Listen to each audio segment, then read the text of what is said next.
There is a kind of presence that does not demand the room. It silences it. A gravity that does not pull with force, but with something more haunting: familiarity. You feel it when someone walks into a room and you sense they are completely at home within themselves. Not loud, not eager, just rooted. You cannot look away, not because they seek attention, but because they have no need for it.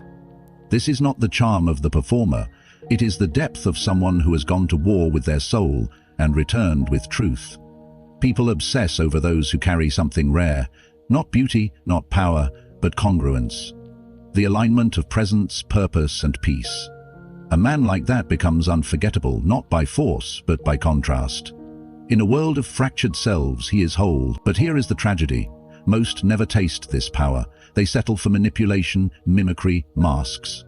They learn how to trigger desire, how to exploit wounds, how to manufacture chemistry.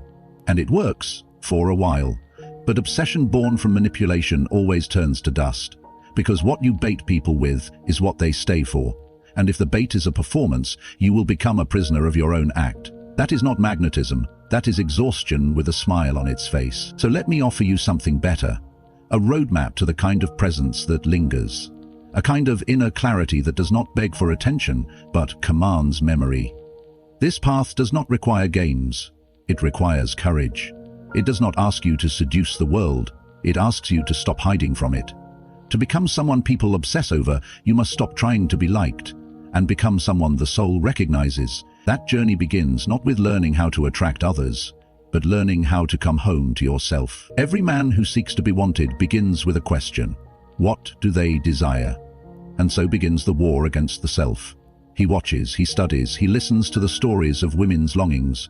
He hears that women want confidence, mystery, danger, strength, vulnerability. And so he shapes himself into the silhouette of desire. He becomes a mirror, not a man, a performance, not a presence. And as he perfects this act, something inside him withers. The boy who once felt deeply, spoke honestly, laughed without shame, he fades. In his place rises a phantom of approval, held together by tactics and tension. On the outside he may appear magnetic, but inside he is hollow, because the love he receives is not for who he is, but who he pretends to be. This is how the anima trap begins. Jung called it the unconscious feminine within, a part of every man that represents his feelings, his intuition, his inner world. But when that anima is repressed, denied, misunderstood, she does not disappear, she distorts. She begins to project herself outward, onto women, onto fantasies, onto obsessions. The man becomes captivated not by the woman herself, but by the symbol she has become. She is no longer human. She is the embodiment of his longing, the savior of his unlived life. And so he gives, he adores, he loses boundaries, he abandons purpose, he sacrifices self-respect for the illusion of connection, and he calls it love. But it is not love. It is fusion. It is a desperate clinging to the missing pieces within. And the more he gives, the more she pulls away. Not because she is cruel, but because she senses he does not love her. He is worshipping a phantom. He does not see her. He sees his own projection, his own ache, his own shadow disguised in a beautiful form. She feels it, and she runs. And when she leaves, he is shattered, not because he lost her, but because he lost the part of himself he had buried inside her. This is not a failure of love. It is a failure of integration.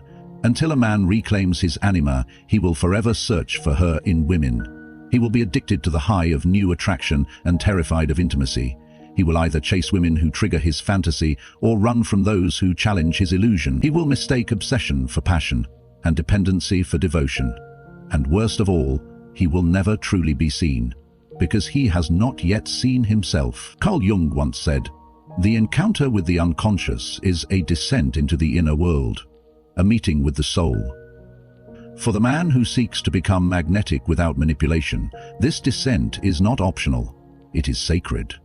And central to this descent is his confrontation with the anima. The anima is not just a poetic idea, she is a living structure within the psyche. She appears in dreams as a mysterious woman, a temptress, a muse, or a goddess. She is the feminine energy within every man, the keeper of emotion, imagination, creativity, intuition, sensitivity. She is not weakness, she is depth. But when she is ignored, neglected, or misunderstood, she turns against him. She does not disappear, she hijacks.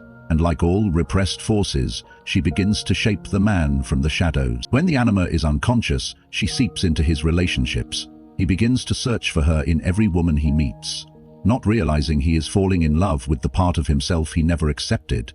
He confuses emotional enmeshment for intimacy. He becomes addicted to emotional chaos because it mirrors the storm he carries within.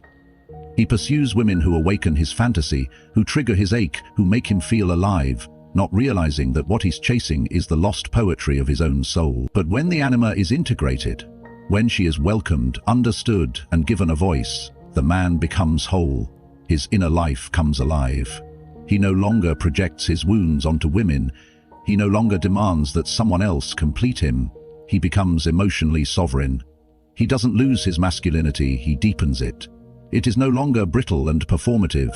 It becomes grounded, aware, and endlessly magnetic. He becomes someone who does not just speak, but sings. Not just act, but move with grace.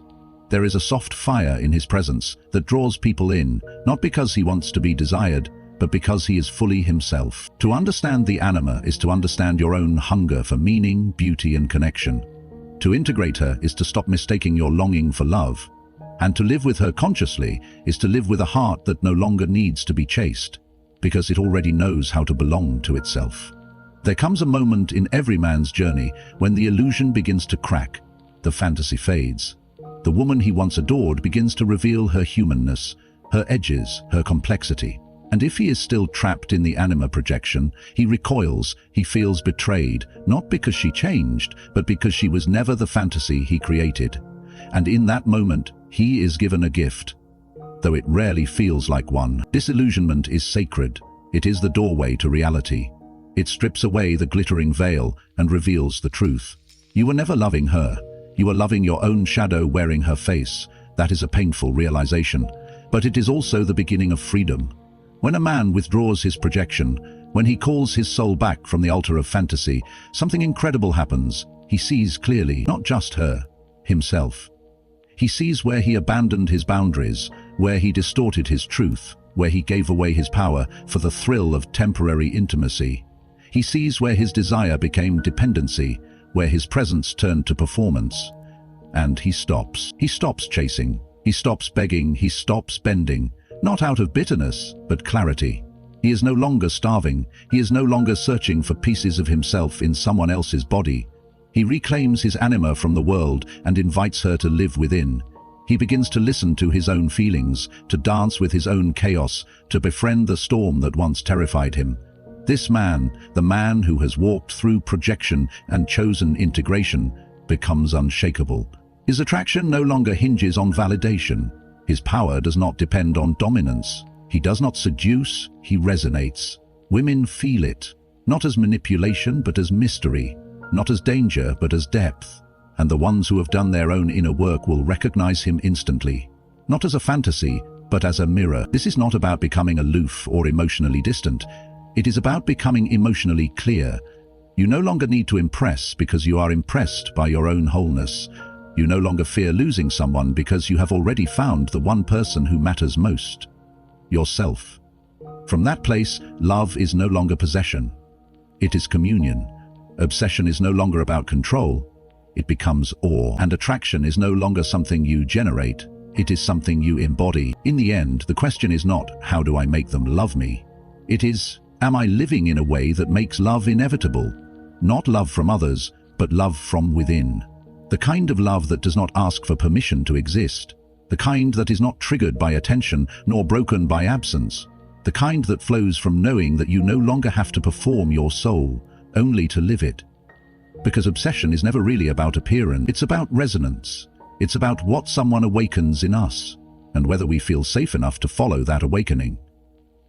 And when a man becomes rooted in his being, when he no longer projects or chases or hides, he becomes a rare thing in this world. A man who reflects truth instead of selling fantasy. A man whose presence calms chaos rather than creates it. A man who listens not just to respond, but to understand. A man whose words feel like mirrors, not weapons. He becomes unforgettable, not because he's trying to be, but because in a world of noise, he has become silence. And that silence haunts. The woman who leaves him will still hear his voice when she's alone, not because he manipulated her, but because she tasted something in him that echoed her own unlived depth. Because she did not fall in love with a role, she encountered a presence. And presence cannot be forgotten. So if you truly want to become someone people obsess over, stop performing. Stop projecting, stop chasing shadows of your own soul in the bodies of strangers. Begin instead the quiet revolution of self-integration.